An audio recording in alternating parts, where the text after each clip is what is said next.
नमस्कार। मुद्दा देख रहे हैं आप और मैं हूं आपके साथ ज्योति सांगवान। लोकसभा चुनाव बेहद करीब थे। तैयारियों का दौर जारी है। लोकसभा चुनाव से ठीक पहले हरियाणा में बड़ा राजनीतिक उलटफेर सत्ता से जुड़ा देखा गया है। हरियाणा को नए सीएम मिल गए हैं। पूर्व सीएम मनोहर लाल विधायक पद से भी इस्तीफा दे गए हैं और बड़ी बात यह कि अब वो लोकसभा के उम्मीदवार के तौर पर मैदान में होंगे। जी हां, बीजेपी ने दूसरी लिस्ट जारी कर दी है। दूसरी लिस्ट में 72 उम्मीदवारों के नाम शामिल हैं और हरियाणा की जब आप बात करते हैं तो 6 सीटों पर उम्मीदवारों के नाम जारी किए गए। मनोहर लाल करनाल से उम्मीदवार, सिरसा से अशोक तंवर को मौका, अंबाला से बंतु कटारिया उम्मीदवार होंगी। धर्मवीर सिंह एक बार फिर से भिवानी महेंद्रगढ़ से चुनाव लड़ने वाले हैं। कृष्णपाल गुर्जर फरीदाबाद से बीजेपी के उम्मीदवार इस बार भी हैं और गुरुग्राम से राव इंद्रजीत को इस बार भी चुनाव लड़ने का मौका मिला कि ये भी उम्मीदवार के तौर पर इस बार मैदान में हैं। तो कुल 10 सीटों में से 6 सीटों पर उम्मीदवारों के नाम का ऐलान हो गया है। आपको बता रहे हैं कि अंबाला में, सिरसा में, भिवानी महेंद्रगढ़ के अलावा गुरुग्राम, फरीदाबाद में उम्मीदवार उतारे गए हैं। करनाल से बहुत बड़ी बात है कि मनोहर लाल उम्मीदवार के तौर पर मैदान में उतारे गए हैं। इससे पहले भी हम लगातार ये बात कर रहे थे जिस तरह से सीएम पद की जिम्मेदारी इनसे ली गई और विधायक पद से भी इस्तीफा दिया गया कि लोकसभा चुनाव में ताल ठोक सकते हैं। करनाल से 2 बार विधायक रहे हैं, करीब 9.5 साल हरियाणा के मुख्यमंत्री रहे हैं। 1980 में आरएसएस के पूर्णकालिक प्रचारक रहे। 1994 में बीजेपी के सदस्य बने। तो क्या है इनका राजनीतिक सफर, ये हम आपको बता रहे हैं। 2 बार हरियाणा के सीएम। 2014 में जब 43 सीटों के साथ भारतीय जनता पार्टी की पहली बार बहुमत की सरकार बनी तो मनोहर लाल को कमान सौंपी गई। 2019 में जब एक बार फिर से गठबंधन की सरकार बनी, 40 सीटें इनकी अगुवाई में भारतीय जनता पार्टी ने जीती तो एक बार फिर से सीएम बने। कृष्णपाल गुर्जर का जन्म 4 फरवरी 1957 को हुआ। इनका हम सफर हम आपको दिखा रहे हैं। केंद्रीय राज्य मंत्री इस वक्त ये हैं। 2014 में बड़ी जीत हासिल की थी। 4,66,873 वोटों का अंतर था और 6 लाख से अधिक के अंतर से 2019 में जीते थे। देश भर की जो बड़ी जीत थी उनमें से इनकी जीत भी शामिल थी। 1994 में बीजेपी उम्मीदवार के रूप में निगम पार्षद का चुनाव जीता था। 96 में मेवला महाराजपुर के विधायक बने थे। तो इनका राजनीतिक सफर क्या के लगातार 2 बार से अगले 2 बार लगातार विधायक दरअसल ये बने थे। 1996 से लेकर 99 तक बंसीलाल सरकार में परिवहन मंत्री के तौर पर काम किया जिसमें बीजेपी गठबंधन में थी। प्रदेश अध्यक्ष के तौर पर सेवाएं दी। संगठन में कई जिम्मेदारी निभा चुके हैं। राव इंद्रजीत सिंह वर्तमान में भारत सरकार में राज्य मंत्री हैं। अहिरवाल में खासा प्रभाव भी रखते हैं। गुरुग्राम का प्रतिनिधित्व करते हैं। अहिरवाल बेल्ट के एक बड़े नेता के तौर पर, बड़े कद के नेता के तौर पर जाने जाते हैं। हरियाणा के दूसरे मुख्यमंत्री, पूर्व मुख्यमंत्री राव वीरेंद्र सिंह के बेटे हैं। 1977 से लेकर 4 बार हरियाणा में विधायक रहे हैं। 1998 से लेकर 99 में 12वीं लोकसभा में महेंद्रगढ़ से कांग्रेस के सांसद चुने गए। दशकों तक इन्होंने कांग्रेस की राजनीति की है। 2004 में 2009 तक फिर महेंद्रगढ़ से सांसद चुने गए थे। 2009 से 2014 लोकसभा में गुरुग्राम से सांसद बने। आप जानते हैं 2008 में हरियाणा में परिसीमन हुआ था, उसके बाद ये गुरुग्राम से सांसद बने। 2014 के चुनाव से पहले बीजेपी का दामन थामा, फिर गुरुग्राम से चुनाव लड़ा, फिर गुरुग्राम से चुनाव जीता। 2019 में फिर गुरुग्राम से चुनाव लड़ा और फिर जीत हासिल की। बंतु कटारिया को टिकट मिला है। पूर्व सांसद स्वर्गीय रतनलाल कटारिया की पत्नी है। तो इनके साथ क्या सहानुभूति वाला फैक्टर भी जाता है, ये भी देखना होगा। तो बंतु कटारिया बीजेपी नेता, ये उम्मीदवार हैं अंबाला से। आप जानते हैं अंबाला आरक्षित लोकसभा क्षेत्र है। यहाँ स्वर्गीय रतनलाल कटारिया की पत्नी को मौका दिया गया है। धर्मवीर सिंह भिवानी महेंद्रगढ़ से इस बार भी भारतीय जनता पार्टी के उम्मीदवार हैं। तो 2014 में भी 2019 में भी बीजेपी के टिकट पर चुनाव लड़ा, जीता। बंसीलाल परिवार की तीनों पीढ़ियों को चुनाव हराने का एक कह सकते हैं आप रिकॉर्ड इनके नाम पर है। इससे पहले ये भी कांग्रेस में भी रहे। तो देखिए 6 सीटों पर उम्मीदवारों के नाम घोषित किए गए हैं। सबसे बड़ी बात यह है कि मनोहर लाल करनाल से लड़ने जा रहे हैं। अंबाला से चूंकि रतनलाल कटारिया नहीं रहे तो उनकी पत्नी को टिकट दिया गया है। वहां उम्मीदवार जाहिर बदले और वहां तो कोई विकल्प भी नहीं था। लेकिन सबसे बड़ी बात है कि सिरसा में पार्टी ने उम्मीदवार को बदला है। सुनीता दुग्गल को टिकट नहीं दिया गया है। तो 3 पुराने पिछली बार वाले उम्मीदवार हैं, 3 नए चेहरे मैदान में।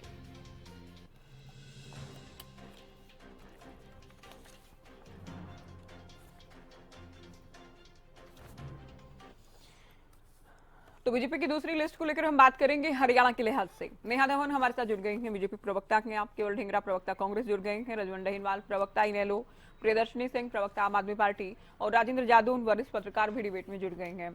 बहुत स्वागत है आप सभी का। नेहा जी, लगातार बीजेपी हैरान कर रही है। पहले पीएम तारीफ करते हैं, अगले दिन सीएम बदल जाते हैं, सीएम शपथ लेते हैं, आज फ्लोर टेस्ट भी पास कर लेते हैं, बहुत सारे घटनाक्रम एक साथ। उसके बाद आज जो लिस्ट आई है हरियाणा के 6 उम्मीदवारों के नाम, जिनमें मनोहर लाल भी इस बार लोकसभा का चुनाव लड़ रहे हैं, क्या कहेंगे? देखिए ज्योति जी, सबसे अच्छी बात तो भारतीय जनता पार्टी की यही है कि यहाँ पर दूसरी पार्टियों की तरह कोई भी सत्ता पर काबिज होने का दावा नहीं करता। दूसरी बात, किसी कार्यकर्ता के मन में, जो भारतीय जनता पार्टी का कार्यकर्ता है, उसे जो जिम्मेदारी सौंपी जाती है वो अपने दिल से, निष्ठा के साथ, ईमानदारी के साथ और पूरी कड़ी मेहनत के साथ अपने उस दायित्व को, अपने उस फर्ज को निभाता है। और यही बात है जो भारतीय जनता पार्टी को दूसरी पार्टियों से अलग करती है। और उसी का ही एक दृश्य जो है पिछले दिन आपको देखने को मिला। चाहे वो हरियाणा प्रांत की बात हो और चाहे वो पिछले दिनों में हुए चुनाव राजस्थान, छत्तीसगढ़, मध्य प्रदेश की बात हो, आपने देखा कि इसी तरह का माहौल वहां पर भी देखने को मिला कि भारतीय जनता पार्टी में ये रिवाज नहीं है कि केवल एक परिवार की पॉलिटिक्स चलेगी। ये रिवाज नहीं है कि केवल एक जो बड़ा आज चेहरा है वो अन्य किसी दायित्व पर नहीं जाएगा और कोई नया चेहरा जो है वो बड़े दायित्व पर नहीं बैठेगा। उस परिपाटी को हमने एक बार फिर से साकार होते देखा, सजीव होते देखा हरियाणा की पृष्ठभूमि पर भी। कल जो प्रदेश के अध्यक्ष थे, उससे पहले जो जिला में, मंडल में और प्रदेश में काम कर चुके कार्यकर्ता थे श्री नायब सैनी जी, आज वो प्रदेश की प्रमुख कमान संभाले हुए हैं और आज वो प्रदेश के मुख्यमंत्री हैं। ऐसे ही माननीय मनोहर लाल जी ने अपना कार्यकाल 9.5 सालों का बहुत अच्छे से निभाया। जो जिम्मेदारी उन्हें संगठन की तरफ से मिली, उन्होंने बाखूबी सरकार के रूप में जन कल्याणकारी नीतियों को, माननीय नरेंद्र मोदी जी देश के प्रधानमंत्री, उनके विजन को आगे बढ़ाते हुए हरियाणा में काम किए और अंतिम पंक्ति में खड़े व्यक्ति को लाभ पहुंचाने का काम किया, शोषित वर्ग के लिए काम किया, दबे कुचले वर्ग के लिए काम किया, गरीब जनता इस बात की तो देखिए, इस बात की तो तारीफ हम भी करते हैं कि बीजेपी अनुशासन वाली पार्टी है। आज उस बीजेपी में बहुत बड़ा उलटफेर भी हो जाता है तो उसके बाद भी बहुत ज्यादा नाराजगी या कोई बात सामने नहीं आती। हालांकि इस बार अनिल भी थोड़े नाराज जरूर हुए हैं। लेकिन मैं लिस्ट को लेकर भी आपसे बात कर रही थी कि लिस्ट आ गई है, मनोहर लाल उम्मीदवार हैं, इसके अलावा 3 नाम जो पिछली बार थे वो इस लिस्ट में शामिल हैं। सिरसा से आप लोगों ने टिकट काटा है सुनीता दुग्गल का, तो अम्बाला से बंटू कटारिया को मैदान में उतारा है। जी बिल्कुल, देखिए यहाँ पर मैं फिर से वही बात कहूंगी कि जो जिम्मेदारी शीर्ष नेतृत्व तय करता है वही भाजपा कार्यकर्ताओं के लिए की परिपाटी बन जाता है। आज अगर सुनीता जी को ये जिम्मेदारी नहीं मिली लोकसभा की, तो उनके लिए कोई ना कोई अन्य दायित्व जो है, अन्य जिम्मेदारी उनकी इंतजार कर रही होगी और उनकी जिम्मेदारी कहीं ना कहीं और लगेगी। इसी तरह से अभी मुख्यमंत्री जी जो पूर्व हो गए हैं मनोहर लाल जी, उनको करनाल लोकसभा क्षेत्र से उतारा जा रहा है, उनकी जिम्मेदारी अगली तय कर दी गई है। तो ये जो चर्चा है, ये जो फेरबदल है, ये भारतीय जनता पार्टी का काम करने का एक तरीका है जो कि मुझे लगता है कि बहुत ही अच्छा तरीका है। और इस बात से अन्य पार्टी जितने भी हैं, जो भी विपक्ष की पार्टी हैं देश में, अन्य जो पार्टियां हैं, उनको भारतीय जनता पार्टी की इससे सीख लेनी चाहिए कि कितनी सहजता से, कितनी सौम्यता से, कितनी सरलता से एक दायित्व दूसरे व्यक्ति के पास पहुंच जाता है और उसमें कोई जूता बजाई नहीं होती, कोई लाठी नहीं बजती, कोई गाली गलौज नहीं होता, कार्यकर्ताओं का कोई तांडव नहीं होता, लेकिन बहुत ही सौम्य और सरल भाव से, कृतज्ञ भाव से जो है दायित्व का निर्वाह किया जाता है और दायित्व परिवर्तन भी हो जाता है। ये बात तो पूरे हरियाणा में ही नहीं, पूरे देश भर की पार्टीज को सीख लेनी चाहिए हमसे। चलिए ढींगरा साहब, ये 6 उम्मीदवार जो उतारे गए हैं, आप लोगों के पास इनके सामने चुनाव लड़ने के लिए मजबूत उम्मीदवार, मजबूत चेहरे, क्या क्या विकल्प, क्योंकि पैनल तो आप लोगों ने भी भेजे हैं? हमारे पास 10 सीटों के ऊपर करीबन 362 उम्मीदवार थे। उनकी स्क्रीनिंग होने के बाद 3 उम्मीदवार बनने के बाद वो सीईसी उसको फाइनल करेगी। लेकिन आज बड़ी हास्यास्पद बात लगी है, जिस तरह से मनोहर लाल जी को कल एकदम से ही हटाया गया और उनको हटाने के बाद 9.5 साल उनको एकदम से हटा दिया गया। तो ये भी देखने में आया कि कभी कोई प्रवक्ता या कोई लोग या किसी भी तरीके से पूछा भी नहीं कि वो कौन था, क्या था, कितनी देर क्या काम किया, एकदम से हटा दिया। और जिस तरह से मोदी जी की धरपकड़ योजना है पूरे देश के अंदर चल रही है, उसके बीच में जैसे पीडीआई, सीबीआई, इनकम टैक्स, कितनी सारी इंडिपेंडेंट एजेंसियां हैं वो तैयार की हुई हैं किसी के भी खिलाफ कार्रवाई करने के लिए। ये सरकार डेमोक्रेसी से नहीं चल रही है, ये सरकार जो है धरपकड़ योजना के तहत चल रही है। और सभी प्रदेशों के अंदर जहां जहां मुख्यमंत्री लगाए गए वो सब रबड़ स्टैंप की तरह काम करते हैं। अगर कोई भी आदमी थोड़ा सा भी आवाज की तो उसको उठा के बदल दिया जाता है रातों रात और दूसरा आदमी लगा दिया जाता है। और अगर वो मुंह से बोला तो फिर उसके खिलाफ कार्रवाई भी होती है। अगर आप ये देखिए, आपने कहा अभी कि अनिल विज जो है उनको थोड़ा सा दिक्कत लगी, लेकिन वो अगले दिन जो है सीधे होके तैयार होके वहां पहुंच गए विधानसभा के अंदर, क्योंकि उनको भी पता है कि अगर थोड़ा सा इधर की उधर की बात हुई, अगर कोई बात डेमोक्रेटिक करी, अपनी डेमोक्रेसी अगर कोई दिखाने की कोशिश करी कि भाई एकदम से ऐसा क्यों करा, मैं 6 बार का एमएलए हूँ, अगर कोई दूसरा पहली बार कोई एमएलए या एमपी बना और उसको उठा के सीएम बना दिया मेरे ऊपर, तो अगर मैं थोड़ा सा बोला तो मेरी हालात क्या करेगी, इनके पास कितनी एजेंसियां तैयार हैं, किस तरह से गला घोटेंगी, किस तरह से कहाँ ले जाके जेल में ठोकेंगी। तो ये सवाल है सबसे बड़ा।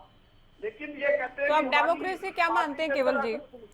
आपकी पार्टी में कुछ होता है, देखिए ये क्या कि या तो वो पार्टी छोड़ दें या फिर वो अपनी दूसरा दल, कुछ विधायक अगर उनके साथ हैं, किसी भी एबी से XYZ कोई भी नेता, तो क्या वो अपनी दूसरी पार्टी बना ले? क्या ये डेमोक्रेसी है फिर? नहीं, मैं बताना चाहता हूँ डेमोक्रेसी क्या होती है कि कुछ हर आदमी को बोलने का अधिकार, वो नहीं है इस पार्टी के अंदर।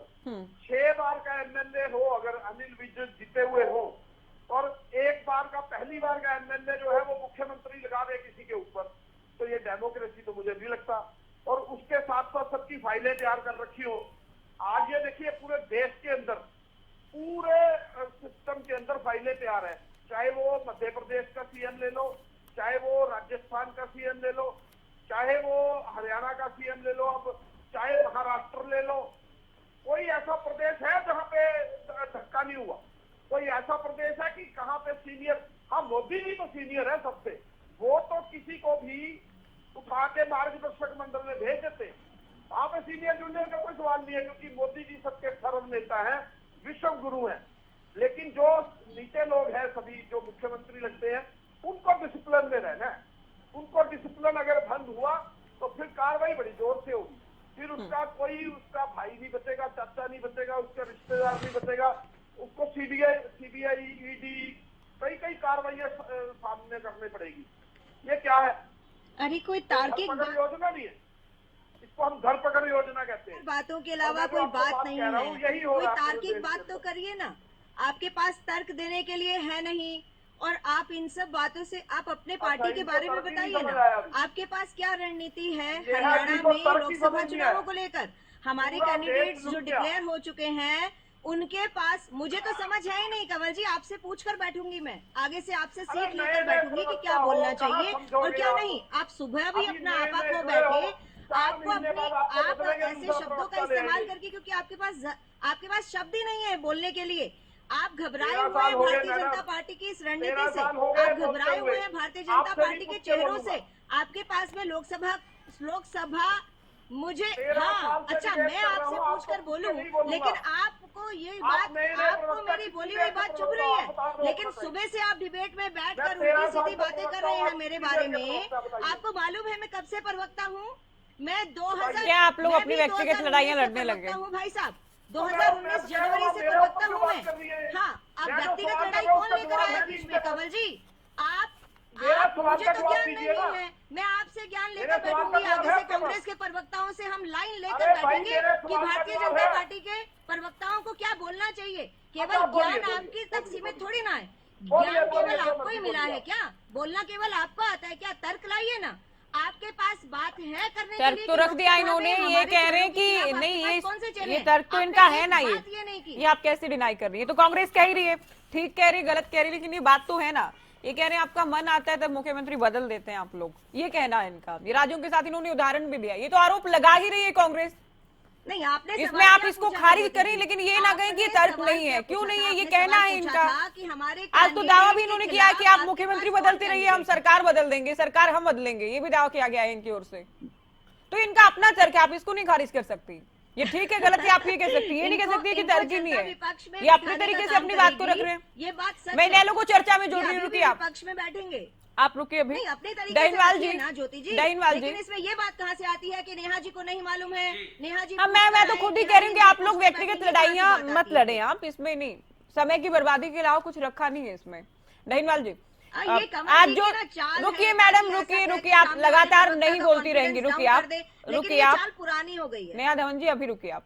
बिल्कुल नहीं बोलूंगी मैं ज्योति जी, अपनी बारी में ही बोलूंगी। ठीक है, 6 सीटों का ऐलान किया गया कि उसमें सिरसा भी है।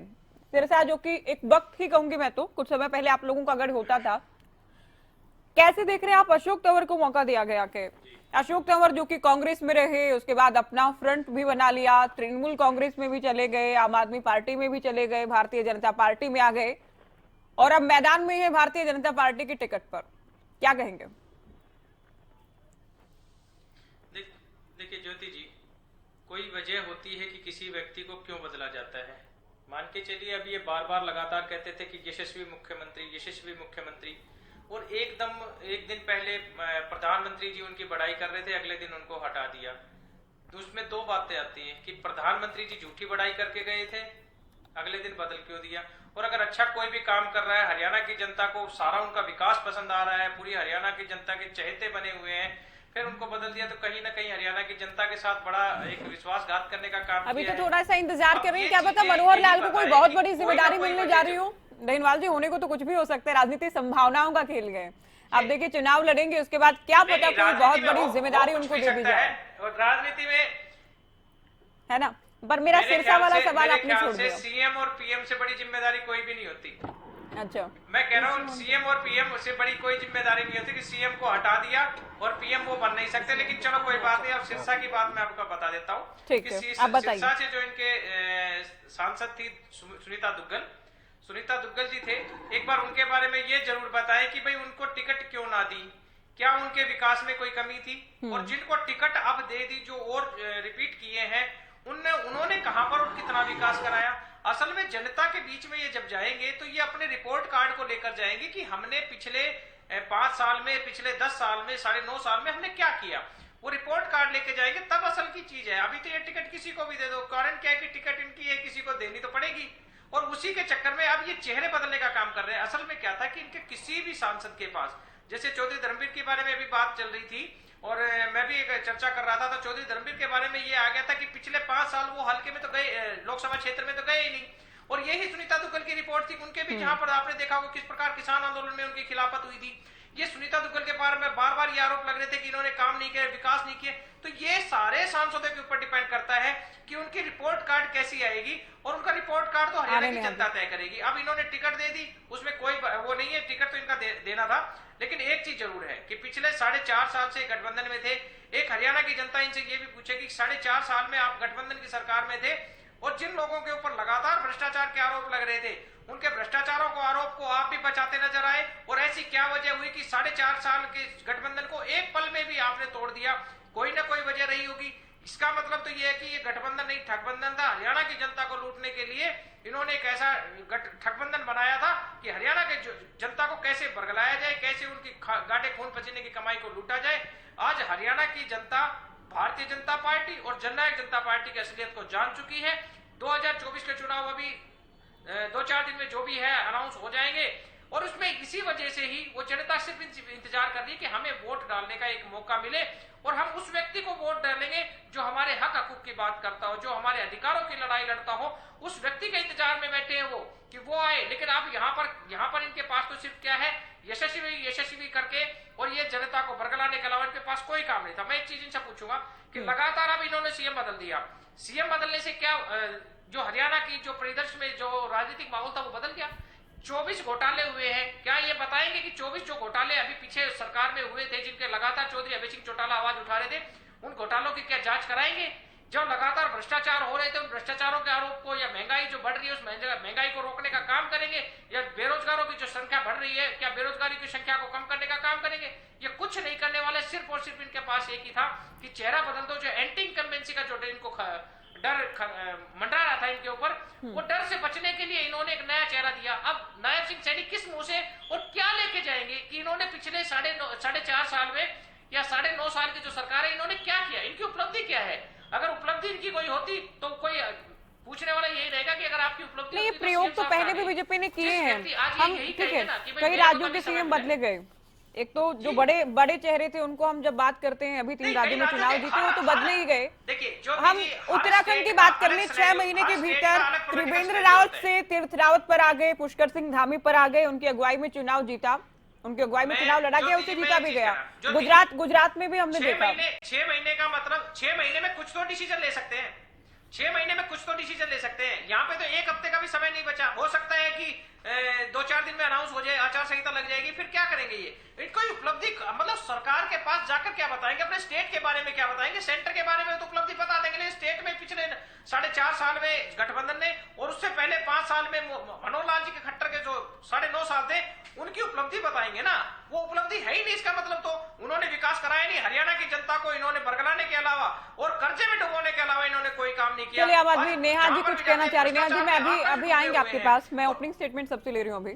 प्रियदर्शनी जी, बहुत स्पीड से चल रही बीजेपी। हरियाणा में तो पूरी तस्वीर ही बदल दी, सरकार से जुड़ी, सीएम बदल दिए गए, पूर्व सीएम को मैदान में उतार दिया गया है। 6 सीटें अनाउंस की गई हैं, जिनमें 3 चेहरे पिछली बार वाले हैं, 3 नए हैं। कैसे देख रही है आम आदमी पार्टी?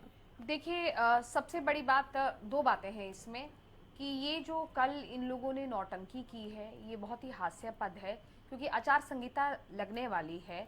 तो ऐसा नहीं है कि कोई नए मुख्यमंत्री आके कुछ नया कारनामा करने वाले हैं, ऐसा तो कुछ है नहीं। और इनकी मंशा ये नहीं थी कि समाज और प्रदेश के लिए कुछ ऐसी योजनाएं करना और काम करना। इनकी ये मंशा थी कि जो एंटी इनकम्पल्सी चल रही है वो किसी तरीके से हल करे, और जो खट्टर साहब की खटारा साहब का सरकार पूरी तरीके से बदनाम हो गई है, तो बेसिकली इन्होंने ये किया है कि बासी सब्जी को नए बर्तन में रखने की कोशिश की है, और ये इससे ज्यादा कुछ नहीं किया है। मतलब ढकने और संवारने की कोशिश की है, पहली बात। दूसरी मुख्यतः बात कि आज ये जो 6 नाम दिए हैं, कुरुक्षेत्र जहां से आम आदमी पार्टी और कांग्रेस के इंडिया गठबंधन के उम्मीदवार हमारे सुशील गुप्ता जी उम्मीदवार हैं, जो कि जोर शोर से उन्हें भयंकर समर्थन मिल रहा है।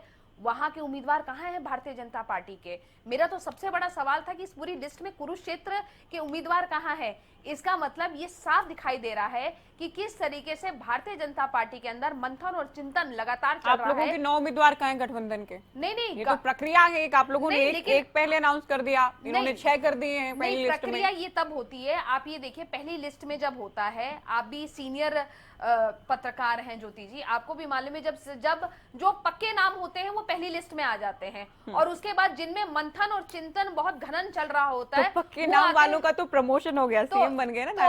तो आप अब ये कौन जानता है प्रमोशन हुआ डिमोशन हुए, तो वक्त बताएगा। अभी ये कुछ बोलना बहुत जल्दी होगा कि क्या हुआ है, लेकिन खट्टर साहब को करारा जवाब करनाल की जनता देगी। लेकिन मैं बात करती हूँ, फिर से आ रही हूँ कुरुक्षेत्र पे, कि कुरुक्षेत्र के उम्मीदवार इनके कहाँ हैं, हम जानना चाहते हैं। अब तो जानने की उत्सुकता जनता को भी होगी कि क्यों ये डर गए हैं। जब से इंडिया गठबंधन बना है, ये बात हकीकत है ज्योति जी कि भारतीय जनता पार्टी की हालत खराब है, क्योंकि इन्होंने देख लिया कि किस तरीके से हमें सफलता चंडीगढ़ में मिली। एक छोटा सा चुनाव था, कोई बहुत बड़ा चुनाव नहीं था, छोटा सा चुनाव था, वहां पे भी हमें सफलता मिल गई।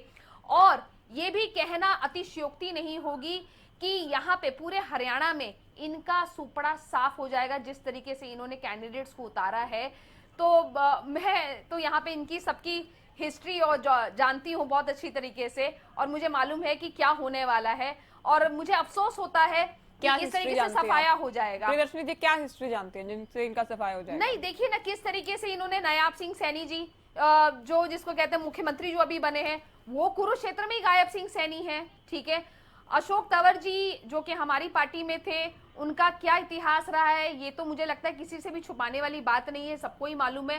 तो आप देख सकते हैं करनाल में करनाल में क्या हल होगा, किस तरीके से ये सीटें हारेंगे, ये एक देखने वाली बात होगी।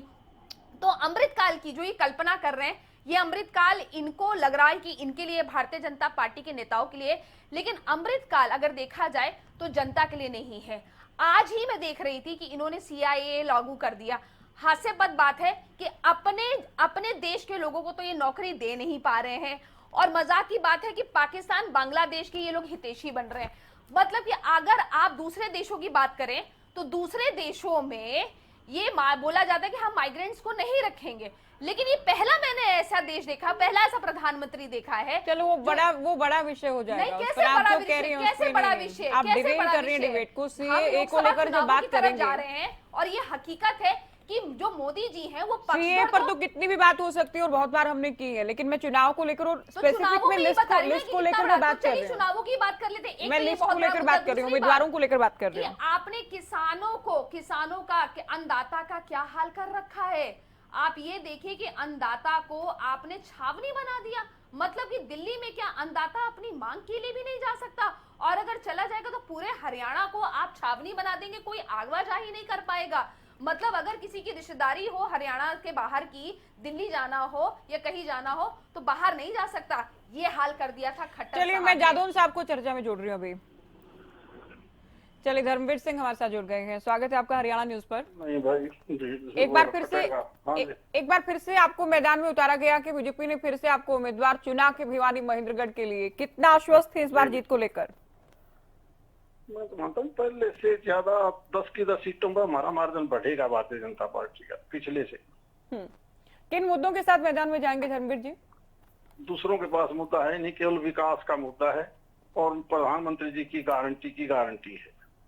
तो आपको लगता है कि मोदी लहर हमने 2014 में भी देखी, 7 सीटें जीती, 2019 में प्रचंड एक लहर थी, 10 की 10 सीटें निकाली ऐतिहासिक तौर पर, उससे ज्यादा वोटों का अंतर देख लेना रिजल्ट आए तब। आपको एक बतौर उम्मीदवार, हालांकि पार्टी ने आपको टिकट है क्या धर्मवीर जी फोन लाइन पर? जी, पार्टी ने जाहिर है टिकट दिया कि तो सर्वे भी करवाए होंगे, कितना आपको लोग पसंद कर रहे हैं नहीं कर रहे हैं। आपको बतौर उम्मीदवार व्यक्तिगत तौर पर क्या लगता है, कोई एंटी इनकम्बेंसी होगी अभी लगातार जीत के बाद?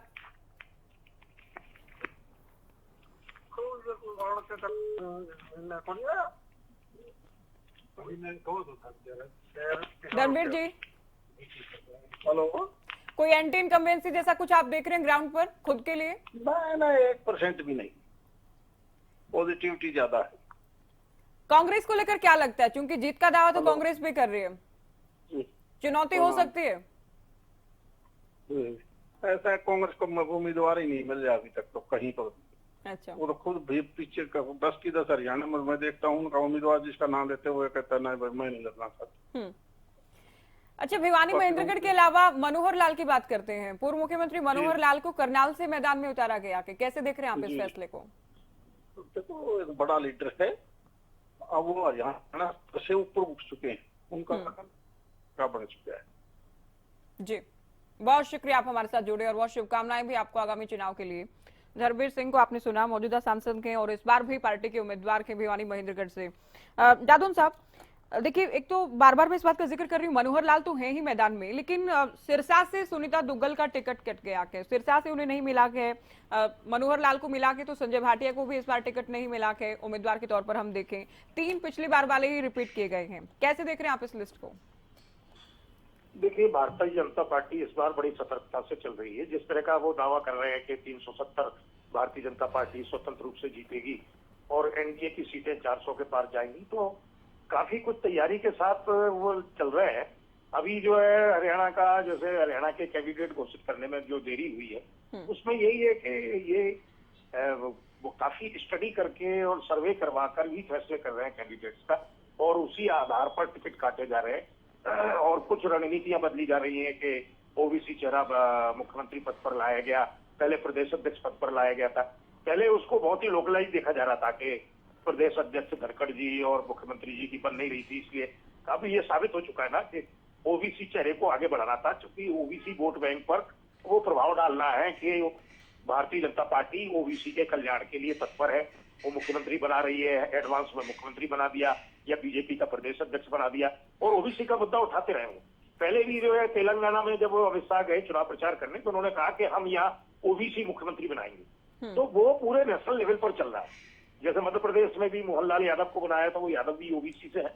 तो इस तरह का इनका एजेंडा चल रहा है। और ये जातिगत जनगणना का जो विपक्षी दलों ने मुद्दा बनाया था, उसको न्यूट्रलाइज करने के लिए लाया गया था कि ओबीसी को बढ़ावा दे रहे हैं हम, तो इसकी जरूरत ही नहीं है। अंत्योदय को बढ़ावा दे रहे हैं तो कोई जरूरत नहीं है जातिगत जनगणना की। और हम पहले ही जो है पिछड़ों का और कमजोर वर्गों का उत्थान कर रहे हैं। तो उस तरह से है कि ये स्टडी करके चल रहे हैं कि कहाँ सर्वेक्षण में कौन सा कैंडिडेट वो ज्यादा एंटी इनकम्बेंसी का शिकार है, तो उसको बदला जा रहा है। सुनीता जी को बदला गया और वो बदला गया। फिर बदला भी गया तो कोई जरूरी नहीं कि वो कोई उनको बुरी तरह से जो है उनका पॉलिटिकल कैरियर ब्लॉक ही कर दिया जाएगा। तो और कोई जिम्मेदारी मिल सकती। तो तमाम जो है, अभी तो बीजेपी प्रदेश अध्यक्ष का पद भी खाली हो गया, तो वो भी बीजेपी प्रदेश अध्यक्ष भी नियुक्त करना है। तो अभी ऐसा ही है, नेशनल लेवल पर राष्ट्रीय अध्यक्ष का वो पद भी खाली हो जाएगा। नड्डा जी को एक्सटेंशन दिया गया, तो फिर कोई ना कोई नया वो राष्ट्रीय अध्यक्ष भी लाया जाएगा। तो ये चलता रहता है। लेकिन यहाँ पर जो है इन्होंने सर्वे करवाया है और पूरी स्टडी की है कि जीतने के लिए कौन कौन से फैक्टर जो है नेगेटिव हैं, जीत में बाधक हैं, तो उनको दूर किया जाए। ठीक है। तो उसी तरह से उन्होंने जो कैंडिडेट बदल दिए और आगे भी जो आने वाले हैं वो सोच समझकर तय किए जाए। नेहा जी, सुनीता दुग्गल महिला सांसद, पार्टी प्रवक्ता के तौर पर भी पार्टी का स्टैंड रखती रही आपकी तरह ही। अब क्या कारण आप मान रही हैं कि अशोक तंवर जो कि इतना दल बदल कर गए कांग्रेस के बाद में, पहले भी जिक्र कर रही थी, अपना फ्रंट भी बना लिया थोड़ी से समय में, तृणमूल में भी चले गए, आम आदमी पार्टी में भी चले गए और आखिरकार चुनाव आते आते आपकी पार्टी में आ गए, तो उनको किस बात का इनाम दिया गया के? और सुनीता दुग्गल क्या बतौर सांसद अच्छा काम नहीं कर पाई थी जो उनका टिकट काटा गया के? देखिए ज्योति जी, बिल्कुल नहीं। इस बात में मैं बिल्कुल भी एग्री नहीं करती हूँ कि सुनीता दुग्गल जी ने अपना काम सही ढंग से नहीं निभाया है। भारतीय जनता पार्टी में मैं फिर से वही बात कहूंगी कि हमारी जिम्मेदारी जो है वो संगठन तय करता है। जो भी जिम्मेदारी हमें मिलती है हम वो जिम्मेदारी निभाते हैं। सुनीता जी मेरे साथ ही प्रदेश पैनलिस्ट के रूप में काम करती रही और उन्होंने बहुत बखूबी संगठन के लिए निष्ठा के साथ काम किया है। और मैं ये भी कहना चाहूंगी कि आगामी दिनों में आपको सुनीता जी को एक नई जिम्मेदारी के साथ भी आप देखेंगी, वो प्रदेश के सामने भी आएगा। और अभी जो अशोक तंवर जी को जो जगह दी गई है, देखिए भारतीय जनता पार्टी हमेशा अपने यहाँ पर जो भी नए कार्यकर्ता जुड़ते हैं, जो भी नए नेता हमें ज्वाइन करते हैं, हम हमेशा उनके कद के हिसाब से उनका मान सम्मान रखते हैं। इससे पहले भी चाहे चौधरी बीरेंद्र सिंह जी आए थे, उनका भी मान सम्मान हमने रखा था। उसी तरह से अभी जो है कुलदीप बिश्नोई जी आए, उनका भी मान सम्मान हमने रखा। और इसी तरह से अशोक तंवर जी आए, उनका भी मान सम्मान हमने उनके कद के हिसाब से रखा है। ये हमारी पार्टी में जो भी आता है उसको उतना ही सुखद महसूस होता है। हमारी यही तो कार्य प्रणाली है जो अन्य पार्टियों से डिफरेंट है। अन्य पार्टियों में तो लोग जाकर अपने वजूद को भी खो देते हैं। अशोक तंवर जी जब कांग्रेस में थे तब भी अपने वजूद को वहां तलाशते रहते थे और वहां एक बड़े अम्ब्रेला, हुड्डा जी के अम्ब्रेला के नीचे जो है वो सभी गौण हो जाते थे। जितने और नाम है, जितने और कार्यकर्ता हैं, सब गौण हो जाते थे। क्यों एसआर के अलग गुट चला, क्यों हुड्डा जी का अम्ब्रेला अलग से चलता है? यही एक कारण है जो दूसरी पार्टीज में कार्यकर्ताओं को संगठन के साथ जोड़ने के लिए रोकता है। केवल वहां पर एक भाई भतीजावाद और नेता अशोक तंवर तो कांग्रेस की टिकट पर सांसद भी बने, प्रदेश अध्यक्ष भी रहे, लगातार उन्हें पद दिए गए, एनएसयूआई में भी रहे वो। ऐसा नहीं है, ठीक है, अपनी अपनी इच्छा और अपने फैसले हैं। याद होगा जब आपस में हुड्डा जी और अशोक तंवर जी का हिसार कार्यालय में उनके कार्यकर्ताओं के बीच में क्या हुआ था, वो घटना भी आपको याद होगी, जिस पर एफआईआर कटाई गई। बहुत घटनाएं आपको याद होंगी। हिसार कार्यालय की भी कांग्रेस कार्यालय में क्या हुआ था जब अशोक तंवर जी प्रदेश अध्यक्ष थे कांग्रेस। ठीक है, ये तो सिरसा को लेकर बात, रोहतक सोनीपत भी अभी बचे हैं। हिसार को लेकर तो देखिए, हिसार को लेकर एक पेज तो मैं आपसे आप ही दीजिएगा जवाब, आप ही देंगी। हिसार को लेकर तो चूंकि बीरेंद्र सिंह परिवार को लेकर वो क्लियर हो गया कि ये चले गए हैं कांग्रेस पार्टी में। गठबंधन को लेकर भी ये लोग भी मांग रहे थे कि हमें हिसार दे दीजिए, वो भी अलग हो गए हैं। तो हिसार को भी अभी छोड़ा गया कि क्या उसमें भी अभी कोई संशय बचा कि किसी मैदान में उतारा जाए? कुरुक्षेत्र में चूंकि नायब सैनी सीएम बना दिए गए हैं, वहां हालांकि आप लोगों को समय लग सकता है। साथ ही रोहतक सोनीपत को लेकर भी आप बताएं, क्या वहां प्रमुख तौर पर जातिगत समीकरण बहुत बड़ी भूमिका अदा करने वाले हैं, जिसको लेकर पार्टी अभी मंथन करेगी रोहतक सोनीपत से किसे लाया जाए? ज्योति जी, संशय की बात नहीं होती। हर संगठन जीत के लिए ये चुनाव लड़ेगा। भारतीय जनता पार्टी भी ये चुनाव जीत के लिए लड़ेगी। तो जब हम चुनाव लड़ने की प्रक्रिया में है तो उसमें चरणबद्ध प्रक्रिया है, हम अपने चारों तरफ का माहौल देखते हैं, सब चीजें देखनी पड़ती हैं। तो उसमें कहीं जरूरी नहीं है कि ये 10 की 10 लोकसभा सीटों का जो है नाम एक साथ आना चाहिए था, बिल्कुल नहीं। इसमें किसी में देरी है, किसी में तुरंत ये डिसीजन दे दिया गया है। हमारे इनेलो के प्रवक्ता ये बात बोल रहे थे कि रिपोर्ट कार्ड को लेकर कैसे जाएंगे। देखिए, हमारी तो जो अभी लिस्ट आई है उस लिस्ट में ही नाम रिपीट है, तो रिपोर्ट कार्ड तो उनके हाथ में ही है, 100/100 उनका रिपोर्ट कार्ड है, तभी तो उनको टिकट दोबारा मिली है और तभी तो वो जनता के सामने पूरी जो है कॉन्फिडेंस से उनके सामने जा पाएंगे। पिछले दिनों हमारे जितने कार्यक्रम रहे, डोर टू डोर का रहा, जनता के बीच में रहा, भारत विकसित यात्रा रही, सभी कार्यक्रमों में चाहे वो एमपी थे, हमारे एमएलए थे, वो जनता के बीच में गए। जनता के साथ तो हम हमेशा ही आमने सामने हैं। आप किस दुनिया में गुम हैं? आप किस दुनिया को सोच रहे हैं कि हम जनता से दूर हैं, जनता से बाहर हैं, जनता हमें वोट मांगते हुए बताएगी? बिल्कुल, जनता आप लोगों को भी बताएगी वोट मांगते हुए, इसीलिए आप लोग सत्ता से बाहर है, चाहे वो कांग्रेस हो, चाहे वो आईएनएलडी हो। एक छोटी सी बात कहना चाहूंगी ज्योति जी, बहुत बड़े बुजुर्गों ने कहा है कि वाणी से ना आपके अंतःकरण का पता चलता है, इसलिए शब्दों का सही इस्तेमाल सही समय पर करना चाहिए और जिस तरह के शब्द आप इस्तेमाल करते हैं आपके अंदर का पता चलता है कि आप किस तरह के व्यक्तित्व हैं। इस डिबेट में बैठे हुए बहुत ही माननीय सम्माननीय प्रवक्ता हैं, लेकिन शब्दों का ऐसा इस्तेमाल करते हैं, वो ना उम्र देखते हैं, ना उनकी पदवी देखते हैं, ना उनका कोई शर्म लिहाज रहती है, ना उनका कुछ एजुकेशन बेस दिखता है। तो मैं तो यही कहूंगी कि जब भी आप बात रखें अपनी पार्टी के व्यक्तित्व को सामने रख के चलिए, बात तो करें। सभी को करना चाहिए, सभी प्रवक्ताओं को तो खास तौर पर। ठीक है मैडम, आपकी बात आ गई। अभी आप बिल्कुल सबको देखना अभी चाहिए। केवल ढींगरा जी, बिल्कुल देखना अभी चौधरी धर्मवीर सिंह को आपने सुना, वो कह रहे हैं कांग्रेस तो कहीं है ही नहीं, वो तो केवल हालांकि एक सीट की बात हो गई। लेकिन मुझे एक पत्रकार के अलावा हरियाणवी होने के नाते भी ये लगता है कि आप लोगों को अगर बीजेपी को टक्कर देनी है तो मजबूती से चुनाव तो लड़ना होगा, गुटबाजी से ऊपर उठकर रिपीट कर रही हूँ मैं। जी आपको मैं बताना चाहूंगा, मोदी सरकार इस समय डरी हुई है, इसीलिए जो है इस तरह की काम कर रही है। इसके साथ साथ देखिए, कभी खट्टर साहब को साढ़े 4.5 साल के बाद एकदम से बदल दिया, अगर डरे नहीं होते तो क्यों बदलते। दूसरी बात है, टिकटों की बात हो रही है, बहुत ही इंपॉर्टेंट बात है। सोनीपत के जो एमपी है हमारे साथ, वो जो है उनका एक अश्लील वीडियो वायरल हो रहा है। अब ये उनको हटाएंगे या नहीं हटाएंगे, या उनकी टिकट रोकी हुई है। आप देखिए, जब अश्लील एमपीओ के वीडियो वायरल होते हैं और वो पूरी स्टेट के अंदर घूम रहे हैं, तो किस तरह से, हालांकि कुलदीप सेंगर के साथ कुछ नहीं कार्रवाई, चिन्मय आनंद के साथ कुछ नहीं, संदीप सिंह के साथ कुछ नहीं, ब्रिजभूषण चरण सिंह के साथ कुछ नहीं, कार्रवाई करते नहीं है। और हरियाणा का एक मौजूदा एमपी जो जिसकी अश्लील वीडियो वायरल हो रही है पूरी स्टेट के अंदर और लगातार, और उस एमपी के बारे में बात ही नहीं करते, इसीलिए टिकट रुकी हुई है। कई तो ये भी टिकट इसलिए रुकी हुई है, ज्योति जी, वो दिखाने लायक भी वीडियो नहीं है और ये इस तरह के बात करते हैं और हमें शिक्षा दे रहे कि हमें कैसे बोलना चाहिए, शिष्टाचार कैसे रखना चाहिए। अरे भाई, आप अपने एमपीओ को संभाल लो, एमएलए को संभाल लो, अपनी देखो ना क्या हाल है देश का, प्रदेश का, जो क्या कर रहे हो। हरियाणा पे कर्जा चढ़ा हुआ है 4.5 लाख करोड़, देश पे कर्जा चढ़ा हुआ है 205 लाख करोड़, और देश के अंदर क्या हाल बना रखा है देश का 5-10 साल के अंदर। ये मोदी सरकार इस समय बिल्कुल डरी पड़ी है, इसीलिए 2 मिनट में खट्टर को रात को बदल दिया। और खट्टर साहब को रोना क्यों आया? शपथ ग्रहण के मौके पे खट्टर साहब की आंखें नम क्यों थी? ये सवाल तो पूछा नहीं। ये सवाल होना चाहिए इनसे कि आप लोग दूसरों को सलाहें दे रहे हो, खुद के हाल देखो क्या हो रहे हैं। जब रोना आता है ना मुख्यमंत्री को, अब पता लगता है कि ये क्या हो रहा है। और आज हरियाणा के जितनी बिरादरी के सीएम के बिरादरी के लोग हैं, उन सबको रोना आ रहा है। उन्होंने तो झंडे भी डाउन कर दिए, करनाल से नीचे उतार दिए झंडे। उन्होंने कहा बीजेपी के झंडे उतारो, अब हम बीजेपी को ही वोट नहीं देंगे। देखिए हालात क्या होने वाले हैं, आगे आगे देखो होता है क्या। मैंने जो सवाल पूछा, मेरे सवाल में दम नहीं है क्या? आप मेरे सवाल का उत्तर नहीं दे रहे हैं। गुटबाजी से तो ऊपर उठना होगा ना। अंबाला से सैलजा, अंबाला सुनिए, सैलजा अगर आती है मैदान में, दिलचस्प होगा मुकाबला, इसमें कोई दरार नहीं। हालांकि आप लोगों को डिसाइड करना है, लेकिन सैलजा कह रही है कि हाईकमान डिसाइड करेगा, लेकिन वो विधायक का चुनाव लड़ना चाह रही है।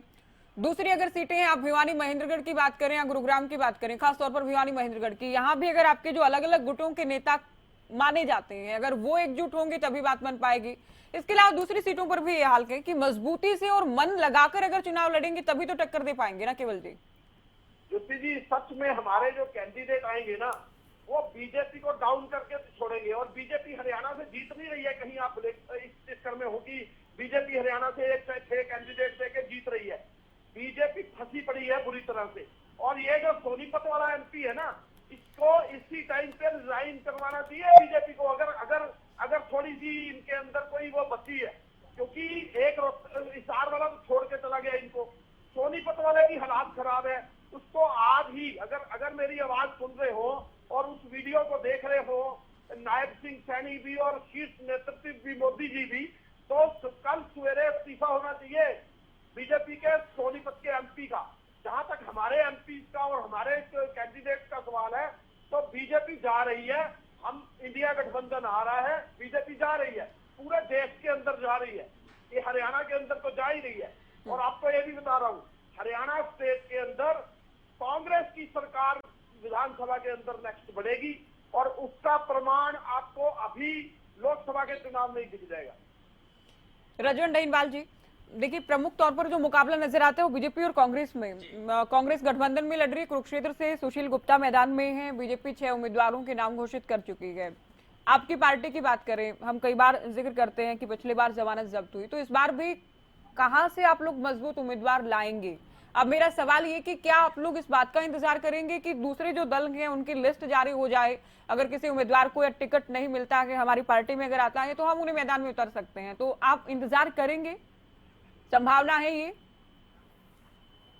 ज्योति जी 2014 में आपने रिजल्ट देखा होगा, जब सब कुछ ये कहते थे कि भाजपा में ये हो गया है। उस समय इंडियन नेशनल दल पार्टी की, जो कि क्षेत्रीय दल बताया जाता था, उसकी 2 सीटें निकल के आई थी, एक सिरसा की, एक हिसार की। जो राष्ट्रीय दल था कांग्रेस, उसकी 1 सीट थी। 2019 में निश्चित तौर पर 2018 में हमारी पार्टी के साथ तो कांग्रेस तो 10 साल सत्ता में रही थी ना, वो क्यों नहीं मानते आप? नहीं डहीनवाल जी, आप लोग ये बात बोलकर चले जाते हैं, उसके आगे का बताया कीजिए ना। 10 साल ये लोग सत्ता में थे तो कोई तो एंटी इनकम्बेंसी होगी ना कि केवल रोहतक जीता इन्होंने। आप लोगों को तो 20 साल हो गया है सत्ता से बाहर। 20 साल में नए वोटर्स तैयार हो जाते हैं। नहीं, 20 साल हो गया। देखो, आप एक चीज देखिए, नए वोटर भी तैयार हो जाते हैं। लेकिन मैं आपको एक चीज बताना चाह रहा हूँ कि हमारी पार्टी ने हमेशा संघर्ष करने का काम किया है। 2005 में आपने देखा होगा कि हमारे 9 विधायक थे, और 2009 में जब 2009 के चुनाव में जब ये कहता था कि इंडियन नेशनल दल खत्म हो गई, तो एकदम पार्टी हमारी ग्राफ उठ के आया, हमारे 31% आए। 2014 में हमारे सांसद आए, और आपने देखा होगा कि 2014 में तो जो कांग्रेस है वो 3रे नंबर पर खिसक के आ गई थी। तो ये चीज आप कैसे अंदाजा लगा सकते हैं कि इन्हें लोग कुछ नहीं कर रहे? मैं आपको एक चीज का विश्वास दिलाना चाहूंगा और आपको बताना चाहूंगा कि आज हरियाणा में जिस प्रकार से चौधरी अभय सिंह चौटाला ने अपने पार्टी के कार्यकर्ताओं को मजबूत करने का काम किया, अपनी पार्टी के संगठन को मजबूत करने का काम किया है, आपको एक चौंकाने वाले रिजल्ट आपको यहाँ पर मिलेंगे। मैं आपको एक चीज और बताना चाहूंगा कि हमारी ये बीजेपी की प्रवक्ता यहाँ पर बैठकर हमें ज्ञान देने का काम कर रही थी। मैं इनके ज्ञान से पूरी तरह सहमत हो जाऊंगा, लेकिन इनको बोलने का हक तब है जब हमारी महिलाओं के साथ अत्याचार होता है। ब्रजभूषण शरण और संदीप सिंह जैसे व्यक्ति जिस पार्टी में हो और उस पार्टी के नेता अगर इस प्रकार की बात करेंगे तो आपको सही लगेगा ये बातें? क्या हरियाणा के जो दर्शक हैं, आपके दर्शक है या हरियाणा की जो जनता है, क्या वो बात इन चीजों को भूल चुकी है? अगर इनके मुख्यमंत्री मनोहर लाल, पूर्व मुख्यमंत्री मनोहर लाल खट्टर जिस प्रकार से जनसंवाद का कार्यक्रम कर रहे थे, उस जनसंवाद के कार्यक्रम में महिलाओं को किस प्रकार से अपमानित करने का काम इन्होंने किया, और ये यहाँ पर बता रहे कि जो व्यक्ति यहाँ पर बैठकर बोल रहे हैं उनके व्यक्तित्व की बात करते हैं। भारतीय जनता पार्टी का व्यक्तित्व क्या है, वो किस प्रकार से महिलाओं का सम्मान करते हैं, ये सबको पता है। यहाँ पर बैठकर ये चीज बताना, हम अपना व्यक्तित्व के बारे में बात करें, वो ठीक है, हम कोई व्यक्ति गलत भी बोल जाता है, मैं किसी की बात को वो नहीं कहता, लेकिन आज भारतीय जनता पार्टी के अगर व्यक्तित्व की बात करें तो सबसे गिरा हुआ व्यक्तित्व अगर किसी का है तो भारतीय जनता पार्टी के व्यक्तित्व है। और दूसरी बात एक चीज कहता हूं, इस सरकार में सबसे ज्यादा क्या हुआ? इस सरकार में सबसे ज्यादा अगर हुआ है तो व्यक्तियों का शोषण हुआ है, चाहे किसान का ले लो, चाहे मजदूर का ले लो, व्यापारी का ले लो, कर्मचारी का ले लो। सबसे एक बार फिर से आपकी पार्टी के उम्मीदवारों पर आइए। क्या अर्जुन फिर से, पिछली बार चुनाव लड़ा, अर्जुन ने फिर से लड़ाएंगे, और क्या अभय भी मैदान में आ सकते हैं? क्योंकि बड़े नेताओं का अभाव तो है, बड़े नेताओं की कमी तो है। निश्चित तौर नहीं, बड़े नेता, मैं आपको वही चीज कह रहा हूं, चुनाव संगठन के दम पर लड़ा जाता है, और इंडियन नेशनल लोकदल पार्टी के किसी कार्यकर्ता को भी अगर चुनाव लड़ाया जाएगा तो वही बड़ा चेहरा बनकर नजर आएगा। रही जो भी हमारे पार्टी के शीर्ष नेतृत्व के अगर किसी भी जो हमारी एक इलेक्शन कमेटी बनाई हुई है और इलेक्शन कमेटी की तरफ से हमारे सारे लोकसभा क्षेत्रों में उन्होंने दौरा करके वहां के लोगों से राय शुमारा करके एक लिस्ट बनाई, एक उनसे आवेदन लिए हैं और उन आवेदनों पर विचार करके चौधरी ओम प्रकाश चौटाला, चौधरी अभय सिंह चौटाला बहुत जल्द उन नाम को अनाउंस करने का काम करेंगे। आप एक चीज देखिए कि जो भी उम्मीदवार आएंगे वो कोई और उम्मीदवार नहीं आएंगे, निश्चित तौर पर बहुत मजबूत उम्मीदवार आएंगे। और जो आज बीजेपी कह रही है 10 की 10, ये तो 75 पार की बात करते थे, इनके 75 पार में तो इनके 40 पे हो गए थे। ये तो मिली जुली एक ठगबंधन का बन के इन्होंने तो 5 साल हरियाणा, 4.5 साल हरियाणा की जनता को बरगलाने का काम किया है, हरियाणा की जनता को लूटने का काम किया है। ये केवल और केवल नारे तक सीमित है। इनकी तो हालात ये थी कि इनके जब टिकट बटे तो लोगों ने इनके आसनसोल से इनके टिकट को वापस करने का काम किया। यहाँ पर चुनाव होने से पहले इनके कोई अपने हॉस्पिटल को देखने का काम कर रहा है, कोई अपने खेल को वापस जाने का काम कर रहे हैं। हालात ये है कि आज एंटी इनकम्बेंसी की बात करें या ये कहें कि भारतीय जनता पार्टी की नोटंकीबाजी से खुद भारतीय जनता पार्टी के नेता परेशान हैं। जिस प्रकार से इनके सांसद पार्टी छोड़कर दूसरे दलों में जा रहे हैं उससे सहज अंदाजा लगाया जा सकता है कि लोग बीजेपी में जाते जरूर हैं लेकिन वो अपना अस्तित्व खो देते हैं और अपने अस्तित्व को बचाने के लिए लोगों को भारतीय जनता पार्टी से बाहर आना पड़ेगा। कुछ लोग सत्ता के लालच में भारतीय जनता पार्टी के पास जा रहे थे लेकिन कब तक, क्योंकि जनता के बीच में जब वो जाते हैं तो उनको अपनी असलियत पता लगता है कि अब हमें जनता के पास जाना पड़ेगा। चलिए मैं चर्चा में अभी प्रियदर्शनी जी जनता के पास जाएंगे आगे तो बढ़ते उन्हें जवाब भी देना पड़ेगा। प्रियदर्शनी जी, अभी तक किसी चुनाव में आप लोग जमानत नहीं बचा पाए हरियाणा में और इस बार आप लोग गठबंधन में हैं, तो बाकी आप लोग कांग्रेस से उम्मीद कर रहे हैं? कांग्रेस में तो एक बड़ा नेता अगर मैदान में होता है दूसरे बड़े नेता उनको पीछे खींचने में लगे रहते हैं। आप लोगों को लगता है कि सारे ही गुट, केवल जी हालांकि इस बात को स्वीकार नहीं करेंगे, पूरी हरियाणा कांग्रेस आप लोगों का साथ देगी कुरुक्षेत्र में? देखिए, पहली बात तो आपने पूछा कि जमानत जब्त होती है, लेकिन बार बार मैं भी यही बात आपको जवाब देती हूँ कि आज हम ही एक ऐसी पार्टी है और शायद मुझे लगता है कि हिंदुस्तान में मात्र एक ऐसी पार्टी होंगे जो 10 साल में ये राष्ट्रीय पार्टी का दर्जा हासिल किया है। हमने 2 राज्यों में पूर्ण बहुमत की हमारी सरकार है और आज हम राष्ट्रीय पार्टी हैं, तो ये बात किसी से छुपी तो है नहीं। तो ये उपलब्धियां देखिए, क्या बुराइयां हैं क्या नहीं है। हमारा नया संगठन है, संगठन और नई भारतीय जनता पार्टी की तरह हमारे पास हम बहुत समृद्ध हैं। एक छोटा सा पावर हमारे पास है, जो जितना हमारे पास पैसा होता है हमारे कार्यकर्ता फंडिंग से करते हैं, क्राउड फंडिंग से, और हम उसी से चुनाव लड़ते हैं। तो हमारे पास किसी भी बड़े उद्योगपतियों का हाथ नहीं है। तो और जहां तक बात करें, जहां तक आपका जो प्रश्न है कि क्या कांग्रेस हमें साथ दे रही है, बिल्कुल कांग्रेस हमें पूर्ण रूप से साथ दे रही है। प्रत्यक्ष को प्रमाण की जरूरत नहीं है। हर कांग्रेस का बड़ा नेता आज सुशील गुप्ता जी के साथ कंधे से कंधा मिला के खड़ा है, पूर्ण रूप से खड़ा है, और सिर्फ खड़ा नहीं है, उनको समर्थन पूर्ण रूप से दे रहा है। चाहे किसी भी कांग्रेस के बड़े नेता की बात करें, देखिए कांग्रेस में अंदरूनी तौर पे क्या हो रहा है, देखिए उससे हमारा लेना देना नहीं है। अच्छा। लेकिन इंडिया गठबंधन के पहले एमपी मेंबर ऑफ पार्लियामेंट सुशील गुप्ता जी बनेंगे। हुड्डा साहब या उनके आसपास के नेता ही साथ दे रहे हो, दूसरे भी आ रहे हैं? नहीं, रणदीप जी भी आए हैं, कुमारी शैलजा जी भी आई हैं, ऐसा तो नहीं है। और ये सब हुआ है, सामने ही हुआ है। और जहां तक सबसे बड़ी बात कि जो यहाँ के जो अब हमारे मुख्यमंत्री और जो अब एमपी नहीं रहेंगे, नायाब सिंह सैनी जी, उन्होंने धरातल पे कोई काम नहीं किया है। तो देखिए, जनता भी त्राहीमाम है। आप ये देखिए कि भारतीय जनता पार्टी को क्यों अपने सिटिंग मेंबर ऑफ पार्लियामेंट्स की टिकट काटनी पड़ रही है। 30% से ज्यादा सिटिंग मेंबर ऑफ पार्लियामेंट्स की टिकट काट दी गई है, क्योंकि इसका मतलब यह है कि उनका परफॉर्मेंस ठीक नहीं है। जब किसी का परफॉर्मेंस ठीक नहीं होता है तभी उसकी टिकटें काटी जाती हैं, तभी उसको साइडलाइन किया जाता है। और यहाँ पे भारतीय जनता पार्टी बोलती है कि हमारे यहाँ बहुत डिसिप्लिन है, प्रजातंत्र है, भगवान भारतीय जनता पार्टी के प्रवक्ताओं को सुबुद्धि दे। मुझे लगता है कि वहां पे प्रजातंत्र, सबसे पहले तो इनकी खुद की पार्टी में प्रजातंत्र खत्म है। मोदी जी और अमित शाह के टिकट को छोड़ के किसी का पता नहीं होता कि किसको टिकट मिलेगा, किसको टिकट नहीं मिलेगा। इस किस्म की तानाशाही है, और इस किस्म की तानाशाही इन्होंने इस समय पूरे देश में फैला रखी है। इस किस्म का डर, भय इन्होंने हर एक नेता के अंदर डाल दिया है कि या तो हमारे यहाँ शरणम गच्छामी हो, नहीं तो तुम्हारे यहाँ ईडी और सीबीआई की हम रेड करवा देंगे। यानी कि ईडी और सीबीआई को इन्होंने एक खिलौना बना के रख दिया है, इससे ज्यादा कुछ नहीं है। चलिए मैं अभी डिबेट में समय कम है, आखिरी कमेंट ले रही हूँ। जादून जी, ये जो 6 सीटें अनाउंस की गई हैं नाम, इनमें जाति के लिहाज से हम देखें तो कोई बदलाव नहीं किया गया है। अंबाला और सिरसा में हालांकि विकल्प नहीं आरक्षित हैं, तो उनका हम जिक्र नहीं करेंगे। गुरुग्राम और भिवानी महेंद्रगढ़, यहाँ भी कोई बदलाव नहीं किया गया कि भिवानी महेंद्रगढ़ से जाट समुदाय से आते हैं, गुरुग्राम से और साथ ही फरीदाबाद से हम बात करें ये ओबीसी को ही दिया गया है। करनाल से पहले भी पंजाबी समुदाय से आते थे संजय भाटिया जी, और मनोहर लाल भी पंजाबी समुदाय से ही आते हैं। तो जातिगत लिहाज से कोई बदलाव नहीं किया गया है इन 6 की 6 सीटों को लेकर बीजेपी की ओर से। हाँ देखिए, पैटर्न तो वही रहा है और सिर्फ चेहरे बदले गए। जैसे रिजर्व सीट थी तो अशोक तंवर आ गई सिरसा से, अंबाला से बंतो कटारिया आ गए, और वो बंतो कटारिया को इसलिए भी दे दिया कि रतनलाल कटारिया काफी सफल थे और कुछ सिंपैथी का भी फायदा मिलेगा उनको, कुछ सहानुभूति की जो वोट मिलेंगे उनको। तो एक बात, इस बात का भी ध्यान रखा गया। और रतनलाल कटारिया लंबे समय से पार्टी की सेवा कर रहे थे, तो उनके वारिस को जो भी उनके परिवार में मेंबर मौजूद है उनको देकर एक तरह से उनको श्रद्धांजलि दी गई।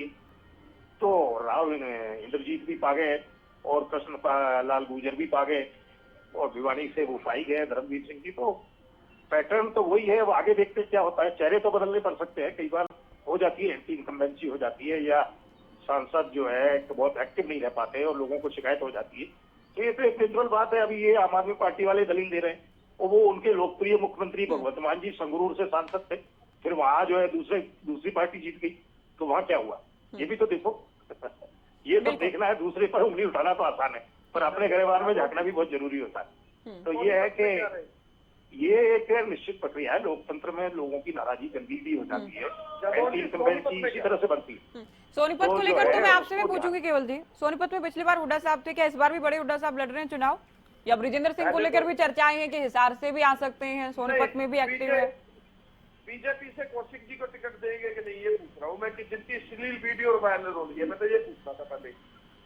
चलिए नेहा जी, नेहा जी उत्तर देना चाह रही हैं इस पर, तो जादून जी कैसे बता पाएंगे? वैसे भी नेहा जी कुछ कहना चाह रहे हैं। नेहा जी बोलिए आप।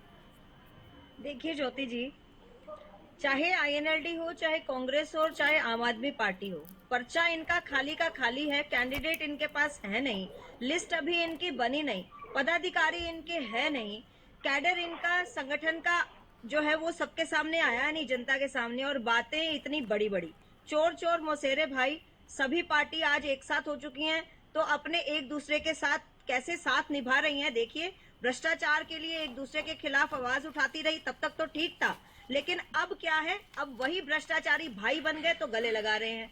और अभी बात कर रही थी आम आदमी पार्टी की प्रवक्ता, तानाशाही का असली उदाहरण जो है वो अरविंद केजरीवाल है। सब गायब, सब बाहर, केवल एक ही व्यक्ति की तानाशाही है, अरविंद केजरीवाल की।